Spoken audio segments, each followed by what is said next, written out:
Okay. And also during that period of time when he came out of the temple, shortly thereafter, I think it was Memorial Day weekend of May 1965, he was arrested for allegedly a public disturbance. Then he went off to Bellevue, and ultimately they shipped him off to Mattawan. And he stayed there for a couple of years until the end of March or early April 1967. And then he came back out. And when he came back out, one of the things that he noticed is that he may have started from a few 5%ers, but over the course of time while he was incarcerated, the other 5%ers taught more young brothers and sisters. So when he came home, there was, hundreds of 5%ers, they say. And they talk about how he established the Universal Parliament in April of 1967.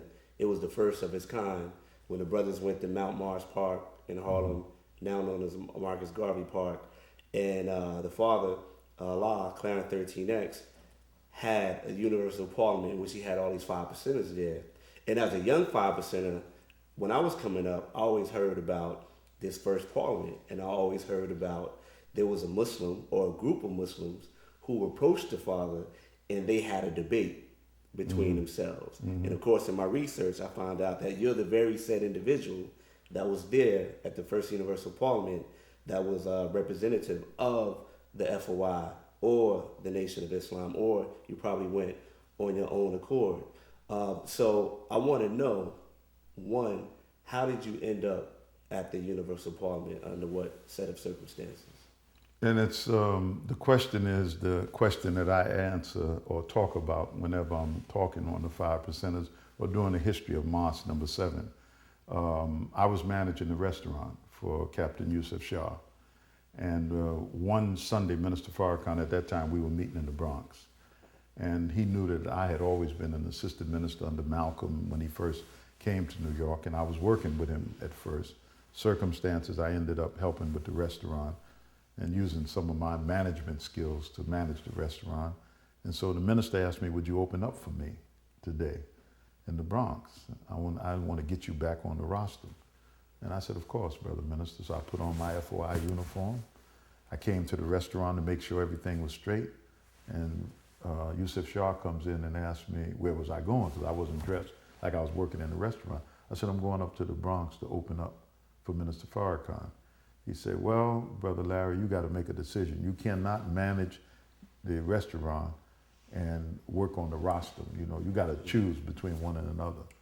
And my heart and passion was for teaching. And I had to think about it. As a matter of fact, I didn't even go up to the Bronx, I don't think, that day to open up. I don't think I went. But what I did is I walked up to the park while I was thinking and praying over it. And I walked up to the park and I walked up to the hill.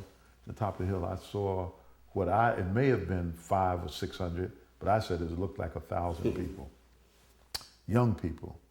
And when I walked up in the FOI uniform, the young people opened up a path, and there was Clarence. And I gave him the greetings. He had a baby in his arm and a cigarette in one hand. And the first thing I said to him is, so Clarence, how are you teaching these young brothers that you are Allah? And you're standing there with a cigarette in your hand. And he said to me that Allah is not bound, fixed by anything. Allah must master all things. And the whole crowd said, oh, praise is due to Allah. Then he went on to say to me that I am the one. I've been shot with an elephant gun through the heart, and I lived, And they said, oh, praise is due to Allah. Then I told him, I said, well, Clarence, time is a test to all men and all ideas. And time will tell who you are. And they opened up. We may have had a few other words. Right now I can't recall. But they opened up a path. I turned and I left. And I remember clearly I had no fear that the brothers would jump on me. I just didn't think they were going to do it. But what I was pained by is two things. One, that these were all of his disciples. He just came home. They were happy to see him and the myth around him. And that he stood there with a cigarette. That bothered me. The second thing that bothered me, he was naming a baby. And I think they even said the name of the baby. He had a child that he was naming because one of the young men or women, the women had the baby for one of the young men. And I was thinking about that thing. And then when he mentioned about he was shot one time, and that you know he was the one. In other words, I am God. That's a kind of thing that would hurt and damage these young people. But also, I said, now I don't know what happened to him after, but shortly after that, maybe it was 2 years after that, right, that he was killed. And I have said many times that one of the young boys in the crowd who wanted to prove and show that he was Allah may have been the one that put those 7 bullets in him, okay? And only those that did it know the truth of it. Right. But I know that the Nation of Islam was accused of having something to do with the same thing with Charles 37X. And Right. when he was shot, we were always the ones accused. And when you have this kind of thing going on, where someone leaves an organization, forms something away from that organization that is really against the principles of that organization, and he was one, you always have this. Right. I mean, so at that parliament, I think that, and shortly after that, he's killed. And I'm the one that said that one of the young brothers in the crowd may have wanted to show and prove that he was really Allah, and he wanted to test it out. And I don't know what the police said, who did it, and so forth, but that's what happened on that particular day. And right after that, I'm working in the streets of Harlem, and I would see him. I would see him with a cigarette. I would see him shooting crap around 132nd Street and 8th Avenue, and that's where his little home area was. He would be out there shooting craps, and I would see him at a store that was on the corner of 8th and St. Nicholas, I think it was, where we used to go to get coffee.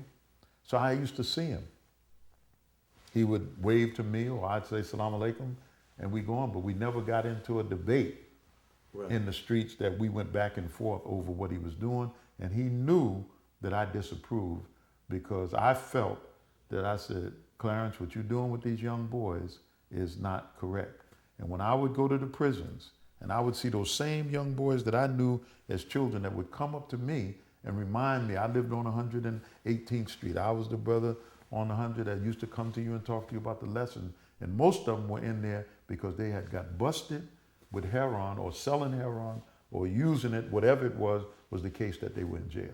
So that disturbed me because Clarence, if he was in the street and he was going to do the good that he could by using the lessons, then he should have also used the principles that he learned inside of the Nation of Islam, of disciplining yourself from those kind of things.